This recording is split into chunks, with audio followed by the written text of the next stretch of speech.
America already. And this whole rap shit is based on battling and rhyming and who got the best skills. And if your skills is like that, mash the nigga out. You know what I'm saying? Because when niggas started hustling out of town, they didn't really have to deal with the nigga in the neighborhood who they was afraid of. Because they could have went to North Carolina and been whoever they wanted to be. You know what I'm saying? So, you know, that could be, you know, how it happened with Jay. I don't know. But, yeah, the nigga used to get his fingers dirty. I know that for sure. But that doesn't mean that the nigga is a tough nigga. You know what I'm saying? You know, so you know, you could look at it in two folds. The nigga's running a $40, $50 million company, and he can't do the same thing that a nigga on the streets would do. Right. He can't bang his hammer like that. No doubt. You know what I'm saying? And you got to respect that. If he's that intelligent to look at it that way, you got to respect that.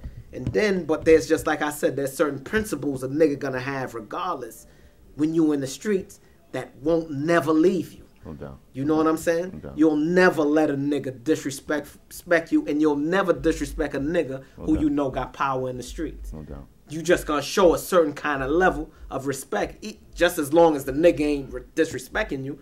Yeah. But you gonna definitely show some kind of respect. Like, these niggas is real niggas in the hood. They ain't got nothing to lose. No doubt. You know what I'm saying? Yeah. So, you know, you're gonna show a certain kind of respect. And I feel you. So, do you feel like there's a certain responsibility? Say that, you know, now he's running that $40 million company, boom. Or any brother running a company now. You know what I'm saying? Don't you feel there's a responsibility to the youth, to the nephews, to nieces, and the sisters and brothers coming through to spit the truth, or to spit, you know what I'm saying, half a truth or fraudulence? You know what I'm saying? Yeah, well, you. So, you know. I don't know, man. I mean, it's entertainment. It's about selling records. It's entertainment. So it's up to parents just to explain, well, this is what that is. Exactly. And I think what we do a lot of times, we put these dudes in pressure. Mm-hmm. We pressure them to the point of where we make them have to be realistic to their lyrics. Most definitely.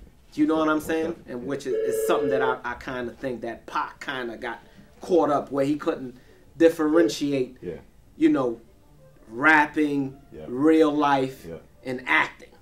Like he just mixed all that together.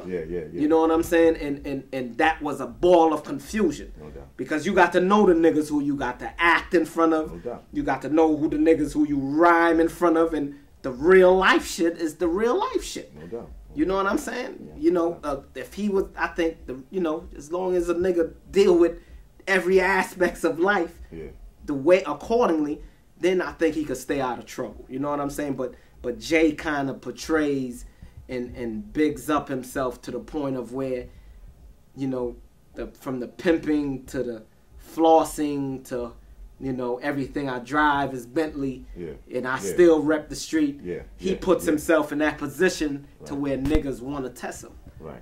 You know what I'm saying? But we have, just like he has his responsibility, we as consumers, or the consumers have a responsibility too, to know that it's still entertainment too. No doubt. You know what I'm saying? And check him on it.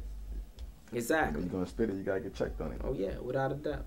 So, give him a little history, like as far as the artists, the Henchman, or records the Henchman's produced or were part of. Give him a little history in case they don't know. You know what I'm saying? You know how deep it gets or how deep it is.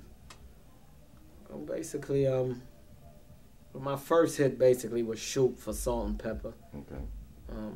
Which was my first lesson into my publishing. You know. Okay. And took a beating on that one. But, you know, we did Groove Theory, which was on a Henchman epic situation. Okay. Man, we worked with Tony Braxton, Mary J. Blige, Aaliyah. Man, we've worked with a lot of people, man. I've worked with Grand Poobah.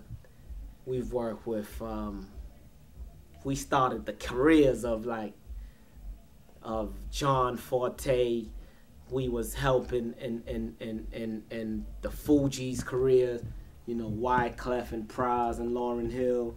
We was instrumental in Wow. That's right. He shot at you on the album, Clef, when he cleft it.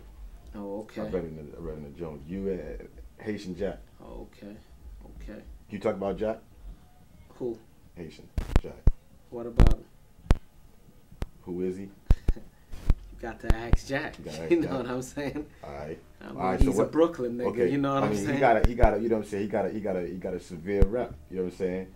He keeping it very, very thorough, very gully. You know what I'm saying? So, brother, like, Clef is shouting him out while the niggas is fearing him running around.